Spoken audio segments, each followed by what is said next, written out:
받도록 하겠습니다. 다니엘서 9장 1절로 6절까지의 말씀을 저와 여러분들이 한 절씩 나누어서 교독하겠습니다. 다니엘서 9장. 구약성경 1248페이지. 248페이지. 구약. 구약. 1248. 예, 천천히 하세요. 급하지 않습니다. 9장 1절부터 6절까지의 말씀을 제가 한 절, 여러분들 한 절 교독하도록 합니다. 9장 1절로 6절입니다. 메대 족속 아수에로의 아들 다리오가 갈대아 나라 왕으로 세움을 받던 첫 해, 모든 통치원들의 다니엘이 책을 통해 여호와께서 말씀으로 선지자 예레미야에게 알려주신 너 연수를 깨달았나니 곧 예루살렘의 황폐함이 70년 만에 그치리라 하신 것이라. 내가 금식하며 베옷을 입고 재를 덮어쓰고 주 하나님께 기도하며 간구하기를 결심하고 내 하나님 여호와께 기도하며 자복하기를 크시고 두려워할 주 하나님 주를 사랑하고 주의 계명을 지키는 자를 위하여 언약을 지키시고 그에게 인자를 베푸시는 이시여. 우리는 이미 범죄하여 패역하며 행악하며 반역하여 주의 법도와 규례를 떠났사오며 우리가 또 주의 종 선지자들이 주의 이름으로 우리의 왕들과 우리의 고관과 조상들과 온 국민에게 말한 것이 듣지 아니하였나이다. 아멘. 우리 인사하도록 합시다. 저희가 작년까지 하던 인사 그리고 새해 들어오면서 하는 인사가 좀 바뀌었는데 두 가지 인사를 다 하겠습니다. 첫 번째로는 서로를 바라보면서 눈부시게 아름답습니다. 인사하는 겁니다. 아셨죠? 시작. 눈부시게 아름답습니다.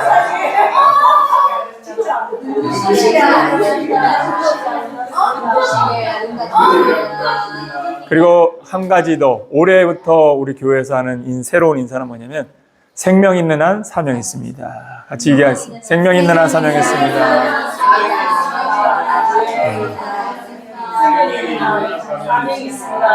앉으시기 바랍니다. 예. 눈부시게 아름답습니다라고 인사하는 이유 중에 하나는 우리는 사회인으로 살면서 또 육체를 입고 경제인으로 살면서 우리 눈에 보이는 화려함을 통해서 그 사람의 가치를 평가하는 삶을 살아갑니다. 나는 아니야 라고 표현하지만 어찌됐든 허름한 옷을 입고 누추한 모습을 보인 사람에게 대하는 태도와 그렇지 않은 사람에게 대하는 태도는 상반되거든요. 그러니까 우리가 보는 것들에 의하여서 판단하는 시대를 살지만 그리스도인으로서 우리가 잊지 말아야 될 것은 뭐냐? 우리가 빛나는 것은 내 안에 계신 그리스도 때문에 빛나는 것이지 그 사람이 갖고 있는 스펙 때문에 빛나는 것은 아니라는 사실을 잊어선 안 된다. 그런 측면에서 눈부시게 아름다운 이유는 뭐냐? 그 사람 안에 그리스도가 있기 때문입니다. 그 사람 안에 생명의 빛이 있기 때문입니다. 그래서 생명의 빛을 바라보며 눈부시게 아름답습니다 라고 인사하는 것입니다. 그 사람이 어떤 스펙을 갖고 있고 어떤 부를 갖고 있고 어떤 권력을 갖고 있느냐는 전혀 관계없습니다.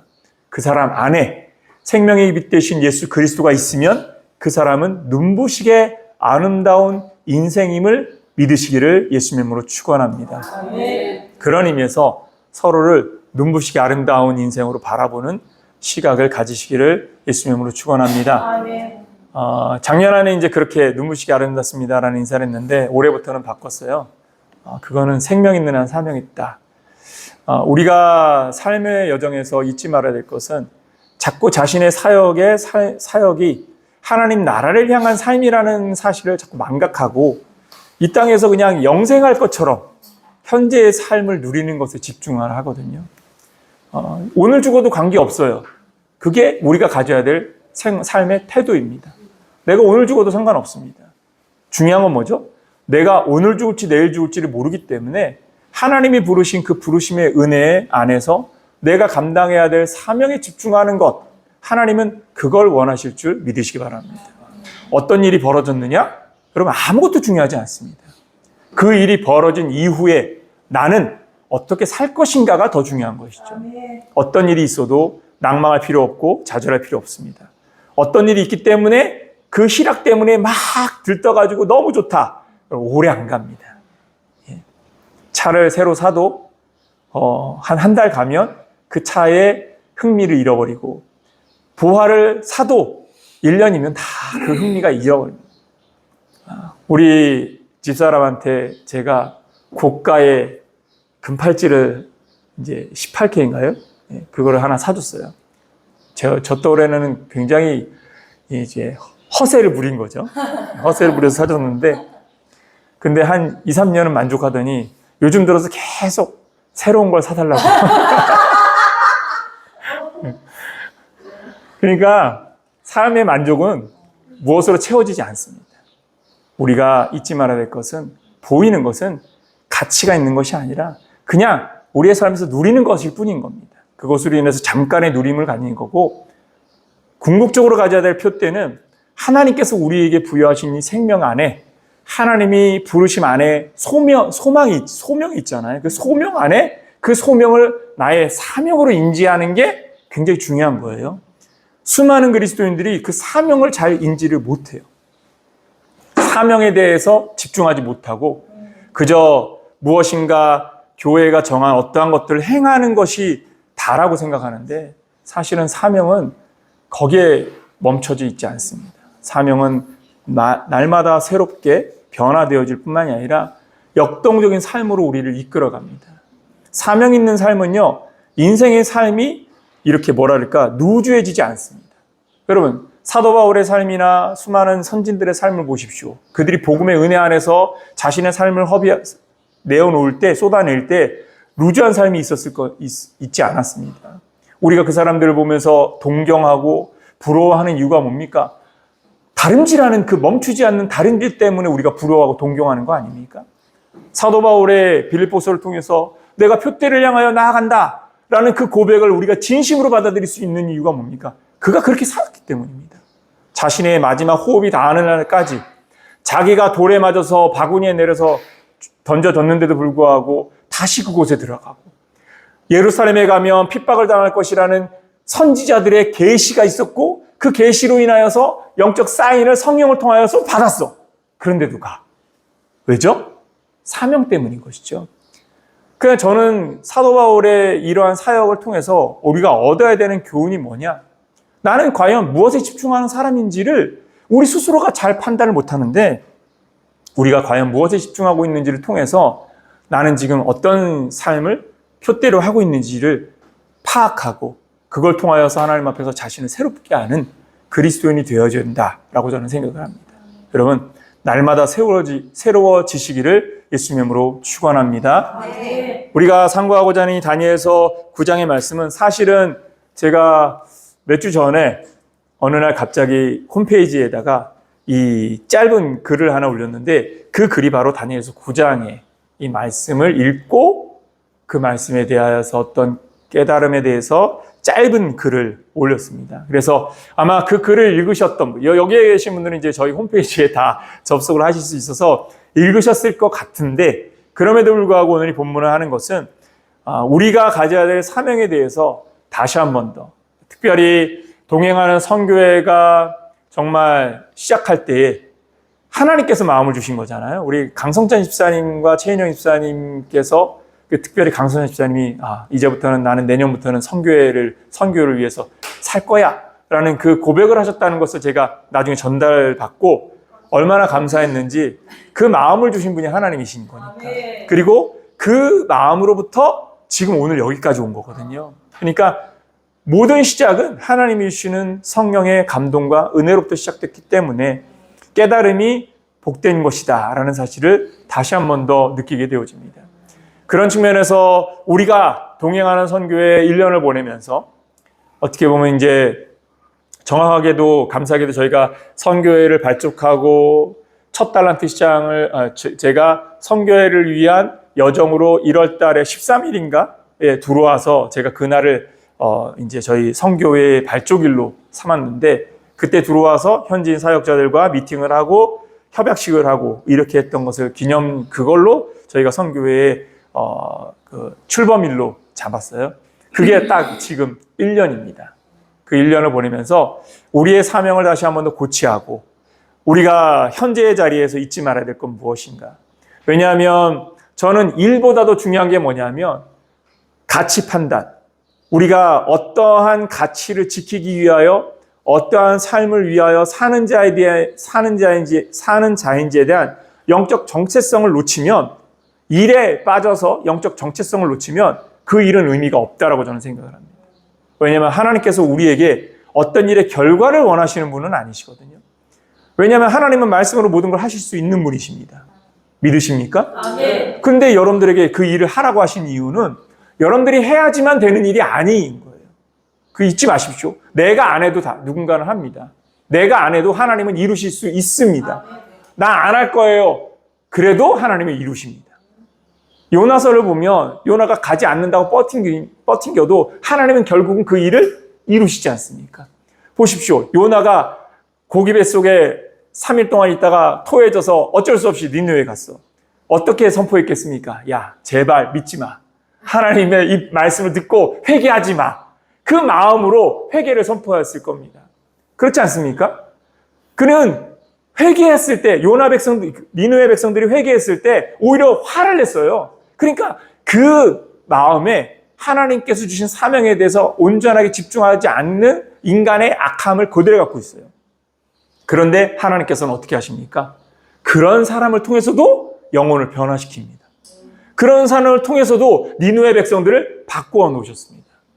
중요한 건 뭡니까? 내가 해야 되느냐 안 해야 되느냐가 아니라 내가 어떤 가치를 붙잡느냐인 것입니다.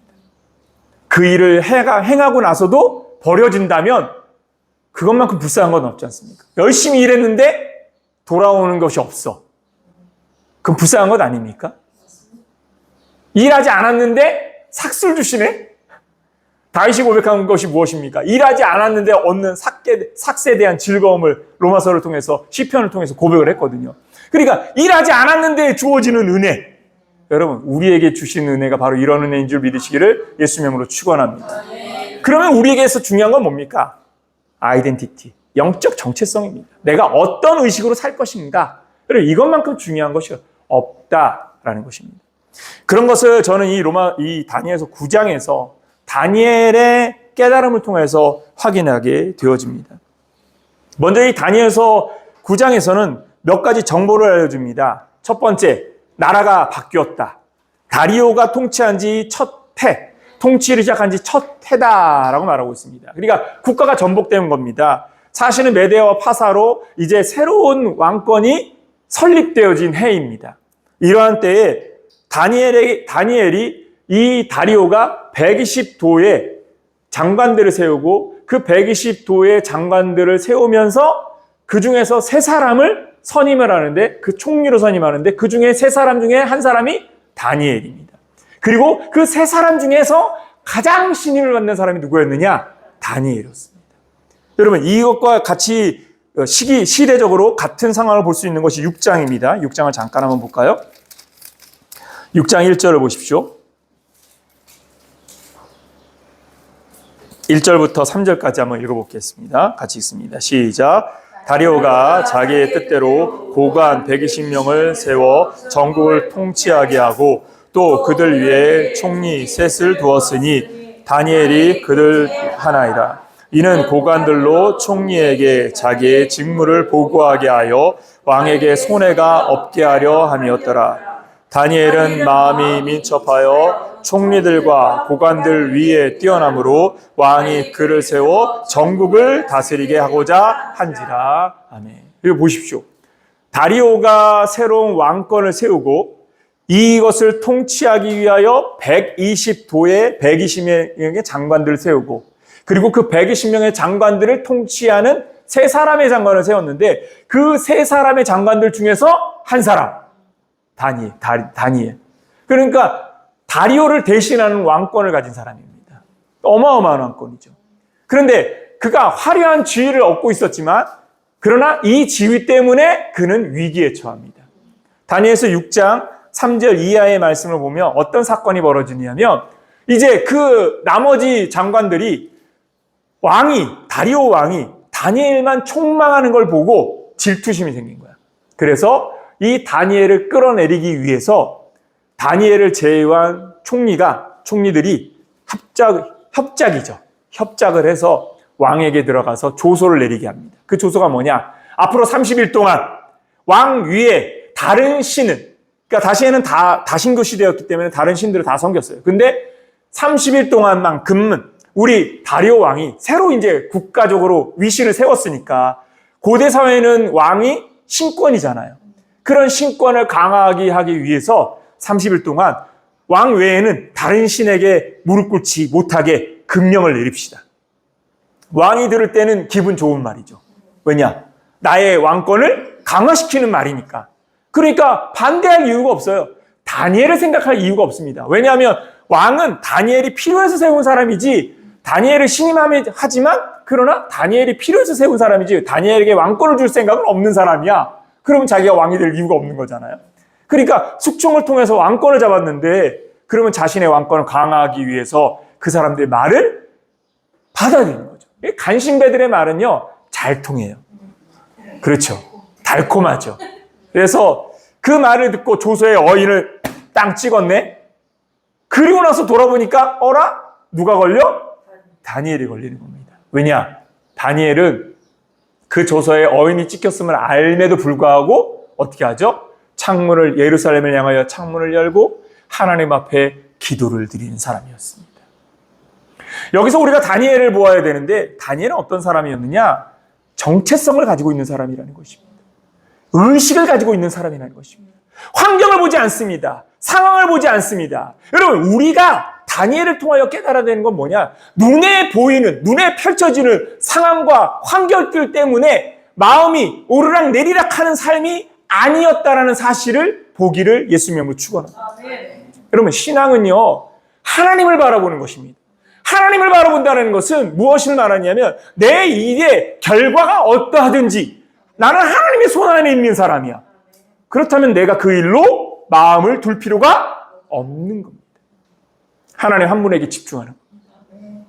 하나님 한 분에게 집중하고 하나님 한 분에게 의뢰하고 하나님 한 분을 신뢰하면서 하나님이 이 일을 통하여 나에게 무엇을 가르치려고 하시는지, 이 일을 통하여 나에게 무엇을 주시려고 하는지, 이 일을 통하여 하나님께서 나에게 어떤 길을 가라고 지시하시는지 하나님께 물으며 가는 자가 되기를 예수님의 이름으로 축원합니다. 아멘. 여러분, 이게 믿음입니다.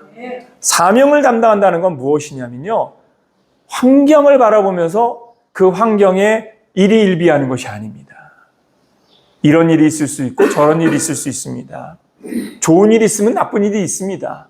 나쁜 일이 있으면 좋은 일이 있습니다. 좋은 일과 나쁜 일들은 우리가 판단해야 될 일이 아닙니다.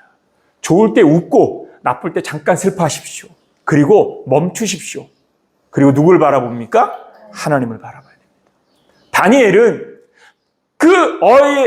여러분, 조소의 어인이 찍혔다는 것 다니엘이 몰랐을까요? 여러분, 제1의 장관이잖아요. 그러면 어인이 찍히는 순간 그 조소는 가장 먼저 누구에게 올까요? 다니엘에게 올 겁니다. 왜? 다니엘을 통해서 120도에 전파되도록 되어져 있는 거니까. 그러면 다니엘은 이미 그것을 알매도 불구하고 그래, 죽겠지. 그 조소의 어인의 목적이 뭡니까? 다니엘을 죽이려고 하는 거잖아요. 그리고 만약 그러한 사람이 있으면 사자굴에 던진다라는 것이 법령이었어요. 그래, 자기는 사자굴에 들어갈 걸 알고 기도하는 겁니다. 이게 무서운 거 아닙니까? 여러분, 생각해 보십시오. 내가 하나님 앞에 내가 예배하는 것 때문에 잡혀갈 걸 알아. 할까요, 안 할까요? 쉽지 않죠. 코로나 시대를 겪으면서 우리들이 교회당에 가야 돼, 말아야 돼. 왜죠? 모이면 안 되니까, 집합하면 안 되니까. 근데 여러분, 가든 안 가든 중요한 건 아니죠. 핵심은 뭡니까? 의식, 정체성. 하나님을 향하는 마음인 것이죠. 중요한 것은 다니엘은 그 마음으로 하나님 앞에 있었다는 것입니다. 그래서 그가 사자굴에 던져져요. 그런데 놀라운 건 뭐죠? 사자굴에서 털끝 하나 상하지 않고 나왔어요. 그것 때문에 왕이 분노한 거죠. 아, 요놈들 봐라. 내가 간언에 횟가닥 돌아와서 도장을 찍긴 했지만 내가 총애하는 다니엘을 잡으려고 요 짓을 했네? 그래서 그 짓을 한 놈들을 잡아서 집어넣어 버리잖아요. 여러분, 하나님의 역사는요, 하나님의 손에 맡겨드리면 하나님께서 선하신 뜻대로 역사를 이루실 줄 믿으시기를 예수님의 이름으로 축원합니다. 아멘. 다시 9장으로 돌아와 보십시오. 이러한 상황 속에 다니엘은 이렇게 급박하게 변동되어지는 정치적 상황 속에서, 사회적 상황 속에서 그가 기도만 하고 있지 않았다는 것을 9장이 우리에게 들려주고 있는 겁니다. 여러분, 9장에서 뭘 말하고 있습니까? 2절을 보십시오. 곧 그 통치 원년에 나 다니엘이 책을 통하여, 첫 번째 우리가 주목해야 할 건 뭡니까? 책을 통해. 여기 말한 이 책은 어떤 책이라는 겁니까? 선지자 예레미야에게 알려주신 말씀의 책인 것입니다. 사실상 다니엘이 포로로 잡혀갈 시대에는 그의 나이가 13세에서 17세라는 이 정확한 나이는 없지만 13세에서 17세 소년의 나이였습니다. 당시에는 그가 포로로 잡혀갈 당시에는 예레미야가 왕성하게 활동하고 있었던 시대입니다.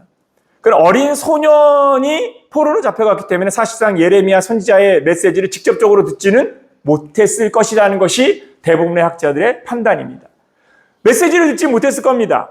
그러나 그가 포로로 잡혀간 이후에 왕의 신임을 받고 그 신임 속에서 어언 80세가 되어집니다. 지금 9장의 시절을 그의 나이 약 80세경으로 보고 있거든요. 그러니까 거의 60년 이상을 보낸 세월입니다. 그런데 그 현장에서 그가 무엇하고 있습니까? 하나님의 말씀을 읽고 있다라는 것입니다. 지금 우리와 같은 정경이 아니지만 예레미야가 외쳤던 그 말씀을 파피루스나 아니면 다른 그 기록 방식을 통하여서 써서 전달을 했을 것이고, 디아스포라 유대인들은 그것을 전달받아서 성경을 읽기 시작한 것이죠. 바로 그런 의미에서 다니엘은 성경의 말씀을 읽고 있었다라는 것입니다. 주목할 것은 무엇입니까? 하나님의 말씀을 읽고 있는 다니엘을 주목해야 한다라는 것입니다. 위기 속에서 우리가 깨달음의 은혜를 향하여 갈 때 본질은 어디 있느냐 하면, 하나님의 말씀을 덮어놓고서 깨닫기를 기대하는 것, 여러분 굉장히 위험한 행동입니다. 왜일까요? 하나님의 말씀을 덮어놓고 깨닫기를 기대하는 것이 위험한 이유가 뭘까요? 영을 다 믿을 수 없기 때문입니다. 우리의 마음에 일어나는 영적 호흡들, 그리고 영적인 생각들, 그러니까 누군가는 어떤 계시를 통해서 뭘 본다라는 표현들을 많이 써요. 그걸 다 부정하진 않습니다. 그런데 그것을 사탄이 교묘하게 이용할 수 있다라는 위험성 또한도 잊어선 안 됩니다. 그저 맹목적으로 하나님의 계시를, 하나님의 응답을 기대하면서 하나님께 기도하는 것, 나쁜 건 아닙니다. 그러나 거기에는 굉장히 위험한 위험 요소가 도래하고 있다는 것을 잊어서는 안 됩니다. 그것이 무엇이냐면, 하나님의 계시를 건강하게 판단할 수 있는 힘이 없는 자에게 보여지는 것들은 무엇이 되느냐? 신비한 것들, 그러니까 무당이 점치는 것 같은 그러한 주술적인 행동밖에는 되지 않는다는 것입니다. 주술이 아니라 깨달음으로 가려면 말씀 앞에 있어야 됩니다.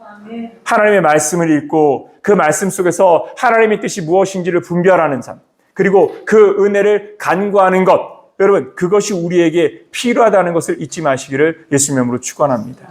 그래서 신앙생활을 할 때 성경 읽기가 굉장히 중요한 이유는 저는 거기에 있다고 생각합니다.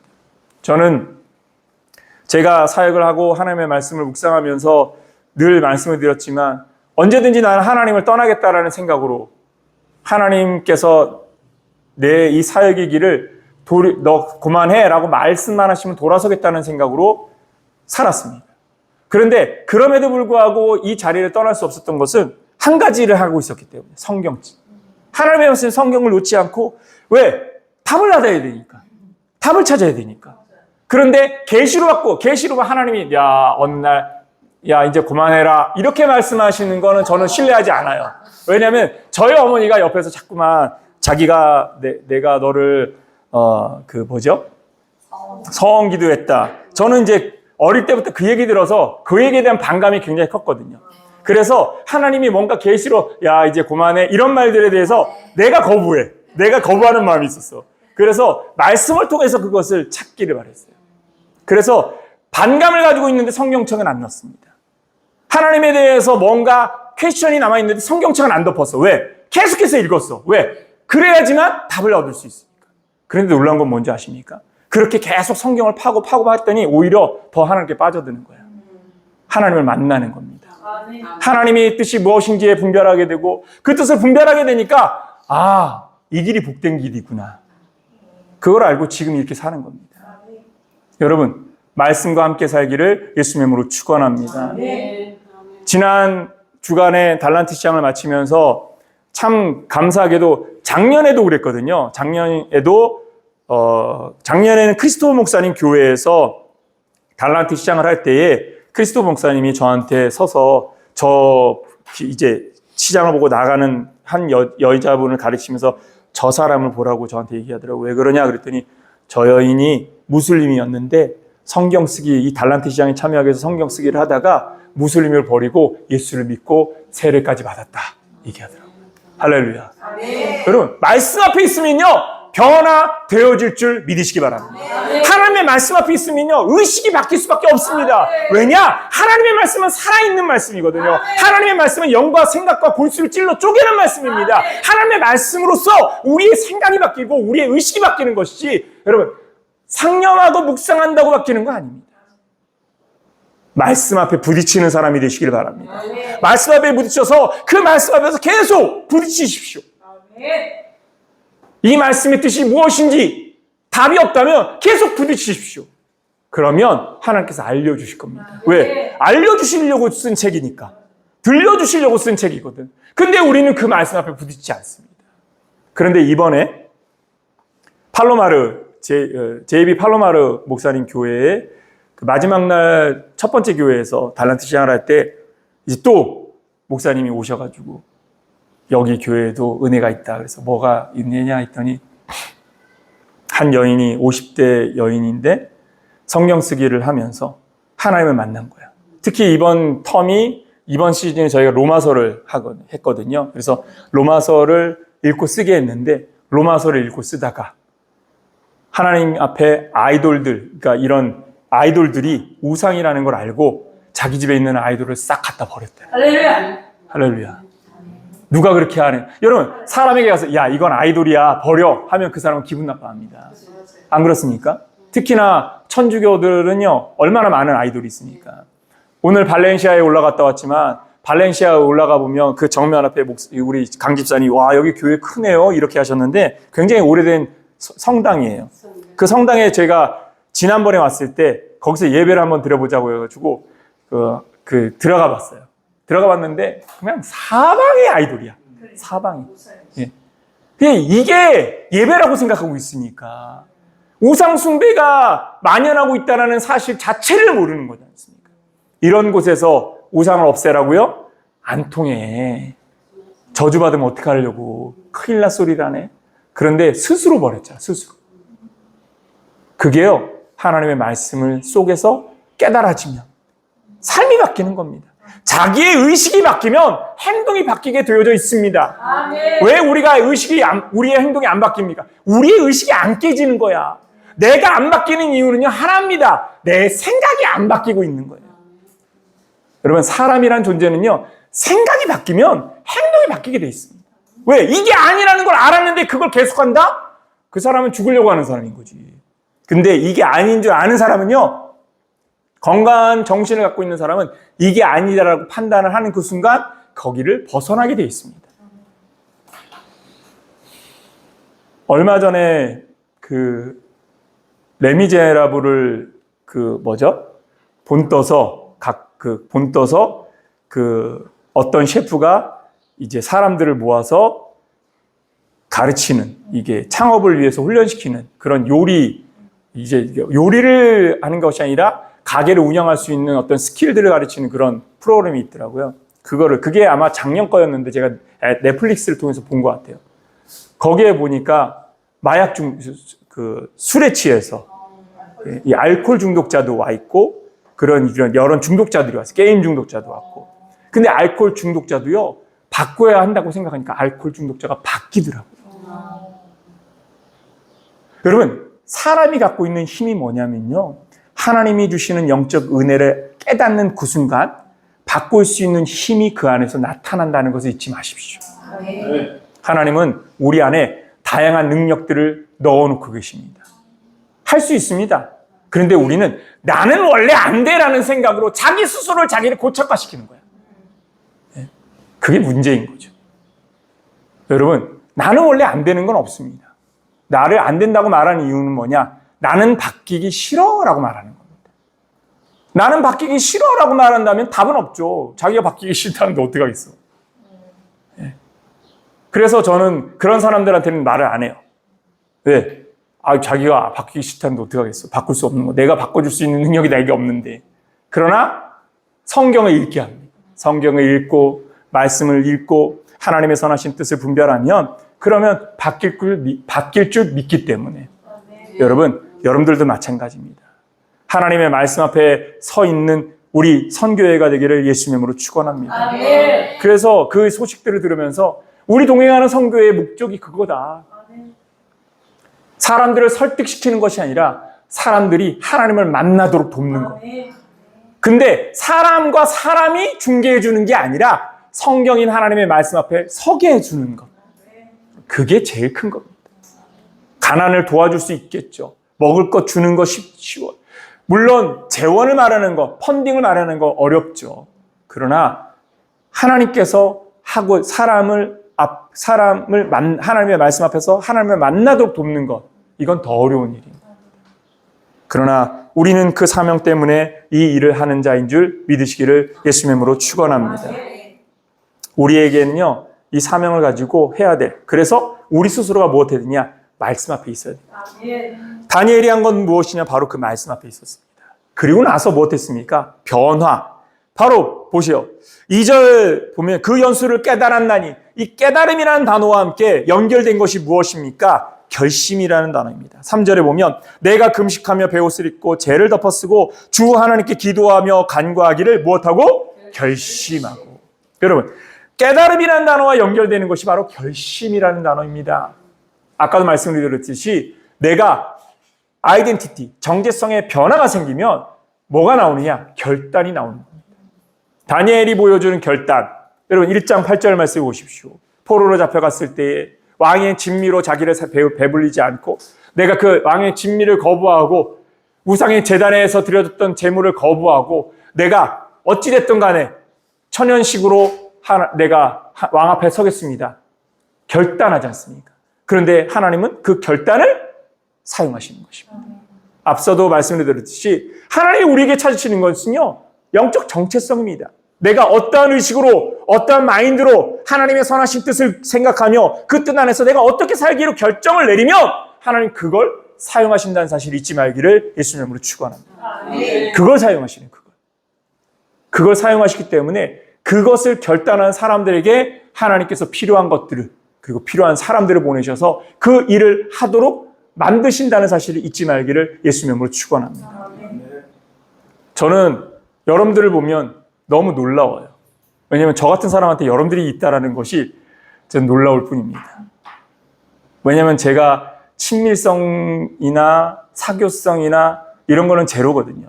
제가 그 아이스 브레이킹 잘 못해서 사람과의 대화를 잘 못해요.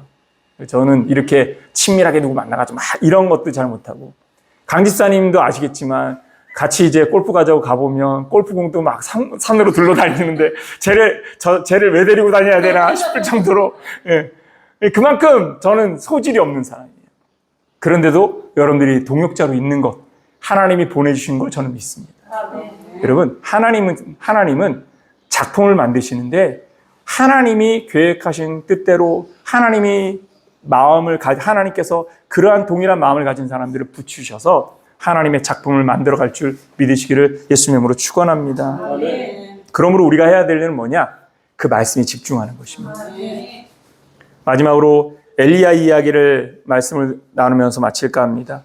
엘리야가 정말 유대의 수많은 선지자들 중에서 굉장히 영적 거장이잖아요. 많은 유대인들이 모세와 함께 언급하는 선지자로 엘리야를 언급합니다. 그래서 변화산에 올라갔을 때도 예수님이 만났던 두 사람이 누굽니까? 모세와 엘리야입니다. 그만큼 엘리야는 영적 거장이에요. 왜? 또 죽음을 보지 않은 선지자니까. 이런 선지자가 사실은 유대 사회에 굉장히 인물 같은 거죠. 그런데 이런 엘리야도 신앙의 좌절을 맛보는 시기가 있었어요. 이세벨이 야, 내 선지자들 네가 뭔데 선지자를 850명 한 방에 죽여버렸네? 열받으니까 내가 엘리야의 피를 보지 않으면 내가 무덤에 내려갈 때 내가 내 마음대로 죽진 않을 거야. 내가 그 놈을 반드시 죽일 거야. 결단을 하니까 엘리야가 그것 때문에 좌절을 합니다. 참 감사한 건 그래서 엘리야도 사람이었구나. 얼마나 복된 겁니까? 엘리야도 사람이었다는 걸 통해서 나도 그래서 나에게 희망이 있는 거예요. 좌절한다고 해서 하나님이 야, 너 왜 좌절해? No. 하나님 그 좌절도 지켜봐 주십니다. 여러분, 저는요 하나님을 생각하면 그러니까 하나님만 생각하면 다른 답이 필요 없다라는 생각을 하는 이유가 하나님은 우리의 연약함도 아시고 우리의 왕성함도 아시고 우리의 좌절감도 아시고 우리의 행복감도 아셔. 모든 걸 다 아셔. 그걸 다 이해하시고 다 포용하고 다 기다리고 다 조종하시는 거예요. 그걸 생각하면 저는 그냥 하나님 한 분으로 만족해. 네. 근데 이 엘리야도 그렇게 좌절감 때문에 도망가잖아요. 사막으로 도망을 합니다. 그때 하나님께서 그를 찾아오셔서 하나님의 말씀을 그에게 들려주시려고 합니다. 근데 그에게 들려주실 때 어떤 상황들을 먼저 펼치시는지 우리가 주목해야 될 필요가 있습니다. 우리 열왕기상 19장을 한번 찾아보도록 합시다. 열왕기상 19장입니다. 열왕기상 19장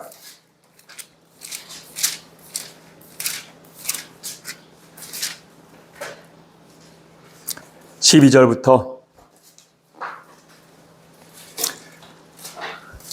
11절부터 한번 보도록 할까요? 11절, 12절, 13절까지 같이 한번 읽어보도록 하겠습니다. 열왕기상 19장, 구약성경 549페이지입니다. 열왕기상 19장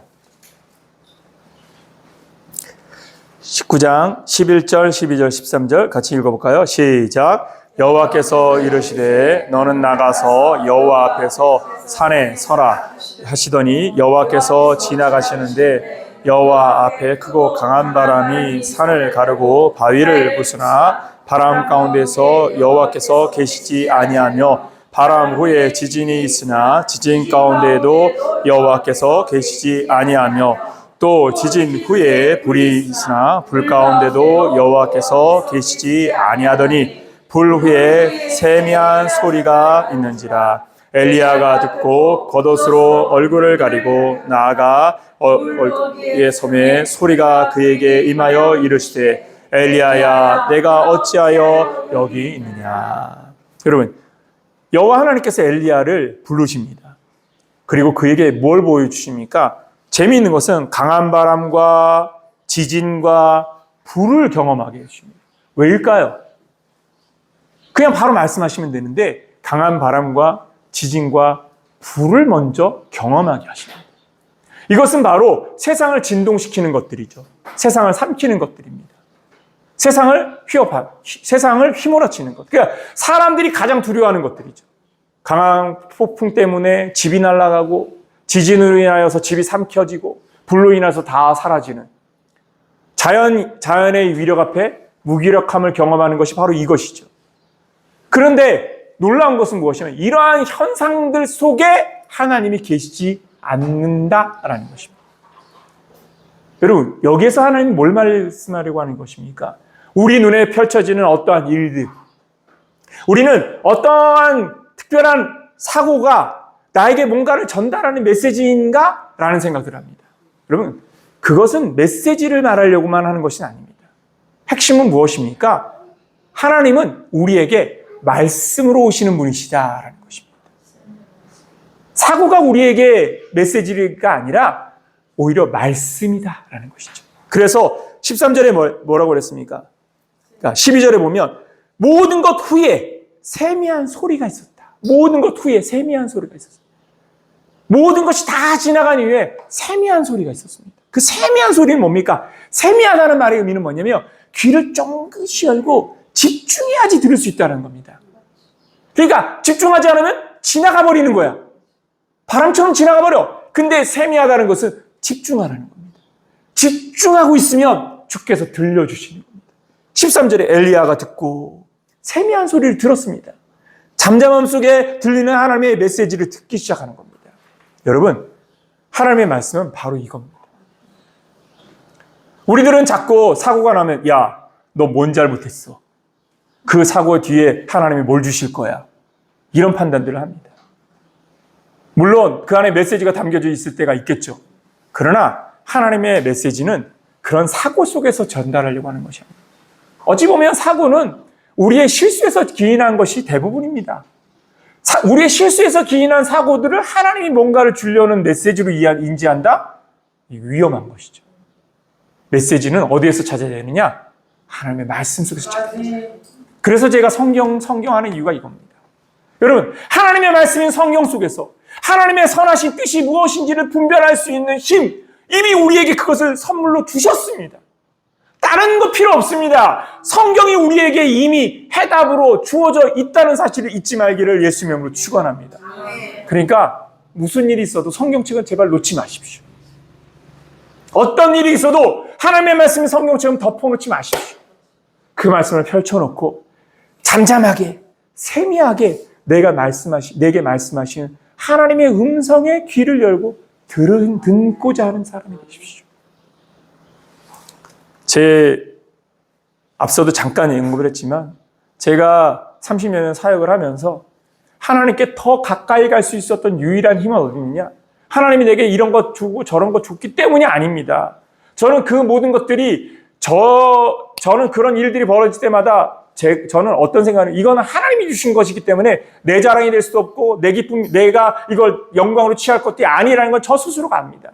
그러니까 좋은 일이 있건 나쁜 일이 있건 그건 잠깐의 즐거움이지 그것 때문에 하나님 오래 매달려 있지 않아. 오히려 더 말씀이 집중하고 오히려 더 성경에 집중하면서 하나님의 말씀이 뭘 말하려고 하는지 계속 듣다 보니까 하나님을 더 깊이 있게 묵상하게 되고 그러면서 일희일비하지 아니하면서 오직 하나님을 향하는 마음으로 나아가도록 나를 이끌어 가시는 것을 경험합니다. 그러니까 저는요 여러분들한테 계속 성경 외에 다른 이야기를 하지 않는 이유가 이겁니다. 왜? 하나님은 살아계십니다.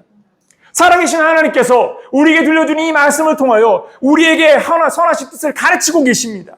들려주고 계십니다. 깨닫게 하십니다. 깨달음은 하나님이 주신 영적 선물이에요. 깨달음의 은혜가 임하면 그러면 바뀌게 되어져 있는 겁니다. 여러분, 바뀌는 것 여러분들 스스로 바뀐다고 생각하지 마십시오. 내가 뭔가 결단했어? 아니요. 사실 살 빠지는 것도요. 제가 결단해서 빠진 살이 아니거든요. 그렇지 않습니까? 어느 날 훅 빠졌어. 빠지고 나니까 이대로 가다가는 그대로 뼈만 앙상하겠네. 그래서 운동을 한 거야. 그러니까 운동을 하면서 근력을 지키려고 운동하다 보니까 생활 패턴이 그렇게 되는 겁니다. 하나님 주신 은혜입니다. 예. 모든 것은요. 내가 뭔가를 해서 한 게 아니라 하나님이 그러한 영적 계기들을 주시고 그 안에서 하나님이 기뻐하실 바가 무엇인지를 찾으면서 가면 그러면서 삶을 세워가는 겁니다. 그런데 그 모든 것을 할 수 있는 생각은 바로 말씀 묵상이 있다. 저는 생각합니다. 여러분, 다니엘은 80세까지 어떻게 보면 이 다니엘서 9장에서 표현하지 않는 표현은 뭐냐? 그가 하나님의 말씀을 지속적으로 읽고 있었다라는 배경일 것입니다. 어느 날 갑자기 하나님이 예레미야서를 읽어보라고 하시는구나. 이거 아닙니다. 다니엘이 예레미야의 70년의 말씀이 깨달아지기까지는 예레미야서 1장서부터 아마 차근차근 읽어가면서 그 말씀을 묵상하고 연구하고 탐구하며 시간을 보내는 시간들이 있었다는 것을 잊어서는 안 됩니다. 우리가 그 배경의 시간을 잊어버리면 나도 어느 날 갑자기 하나님이 번개를 치듯이 하나님의 말씀을 딱 끄집어내줄 것이라고 생각하는데 이게 위험한 거죠. 하나님은요. 계속 읽고 묵상하고 이 말씀의 뜻이 무엇인지를 묻는 자에게 하나님의 세미한 음성의 뜻을 들려주시는 날을 점하실 것입니다. 그것이 하나님의 역사입니다. 그날에 하나님께서 주시는 말을 따라서 믿음으로 여러분들의 의식과 생각이 변화되어지는 경험들을 쌓아가면 그러면 하나님을 신뢰하는 자가 될 겁니다. 왜? 이렇게 얻는 것도 하나님이 주신 것임을 알게 되고 이렇게 주어진 것들이 하나님이 주신 것임을 알게 되고 이렇게 누리는 것들이 하나님이 주신 것임을 아는 거야. 그렇기 때문에 저는 이 모든 것들이 하나님이 주신 것을 믿기 때문에 그것 때문에 일희일비하지 않고 오히려 이것을 주신 하나님께 감사하고 이렇게 채우신 하나님께 감사하고 이를 통하여서 일하시는 하나님을 바라보면서 이들을 통하여서 하나님이 무엇을 더 하실까에 대한 꿈을 가지게 되고 기대를 가지게 됩니다. 여러분, 하나님은 여러분을 통해서 일하실 것입니다. 아멘. 우리를 통해서 일하실 것입니다. 아멘. 그러므로 끝까지 하나님을 바라는 믿음으로 가되 말씀 앞에서 아멘. 건강한 생각, 그러니까 정과 정평하는, 그러니까 냉철한 판단이 있는 그리스도인이 돼야 돼요. 특히 말세가 더할수록 이 분별력이 분명하지 않으면요, 두리뭉실하게 떠내려가 버립니다. 유혹의 시대이고 미혹의 시대이기 때문에 우리가 냉철하게 판단하고 분별하지 못하면요, 우리가 자기도 모르는 사이에 떠내려가고 있다는 걸 모르면서 떠내려가게 될 겁니다. 오히려 더 분별력을 가져야 되고 더 파릇파릇하게 깨어 있어야 돼요.